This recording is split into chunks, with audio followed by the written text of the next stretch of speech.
बिस्मिल्लाहिर्रहमानिर्रहीम। शुरू अल्लाह के पाक नाम से जो नहायत रहम करने वाला बड़ा मेहरबान है। सब तारीफें उसी के लिए हैं और वही दोनों जहानों का पालने वाला है। वनार ब्यूटी टिप्स के तमाम अहबाब को खुश आमदीद कहता हूँ और उम्मीद करता हूँ कि आप तमाम बहन भाई अल्लाह पाक की रहमत से बिल्कुल खैरियत से होंगे। आज एक बहुत ही ज़बरदस्त वीडियो आप लोगों के लिए लेकर आया हूँ। आज का नुस्खा उन दोस्तों के लिए है जो चाहते हैं कि उनके उज़्व ख़ास में सख्ती आए और साथ ही उनके उज़्व ख़ास में लंबाई भी आए। बहुत ही ज़बरदस्त चीज़ है, इसको इस्तेमाल करें।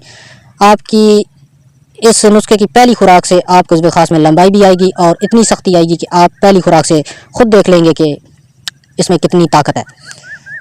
इससे पहले कि मैं आपको इस करामी नुस्खा की तरफ लेके जाऊँ, मेरी तमाम अहबाब से एक छोटी सी रिक्वेस्ट है कि इस चैनल को सब्सक्राइब कर लें और साथ लगे बेल आइकन को लाजमी प्रेस करें ताकि इस तरह की जो वीडियो है वो आपसे मिस ना हो सके। इस नुस्खे के लिए आपने पंसार स्टोर से सूंड ले लेनी है, जिसको खुश्क अदरक भी कहते हैं। इसको आपने जितनी आपको चाहिए होगी वो आप ले लें। 100 रुपए की ले लें, 50 की ले लें, लेकिन उसको इस्तेमाल जो करना है वो 6 माशा की मिकदार में आपने करना है। इसको बारीक पीस के जो है ना पाउडर बना लें, सफ़ूफ बना लें और रात को सोने से पहले आपने 1 गिलास जो है ना दूध का सही अच्छी तरह गर्म करके उसके अंदर 6 माशा की मिकदार में आपने उस सूंड का जो है ना डाल देना है, उस पाउडर का डाल दें और उसको आप पी लें।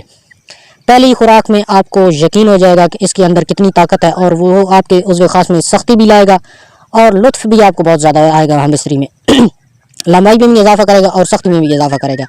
मैं उम्मीद करता हूँ कि आज का ये सादा सा नुस्खा आपको ज़रूर पसंद आएगा। पसंद हो तो वीडियो को लाइक शेयर ज़रूर करें और हमारे इस चैनल को सब्सक्राइब करें। शुक्रिया।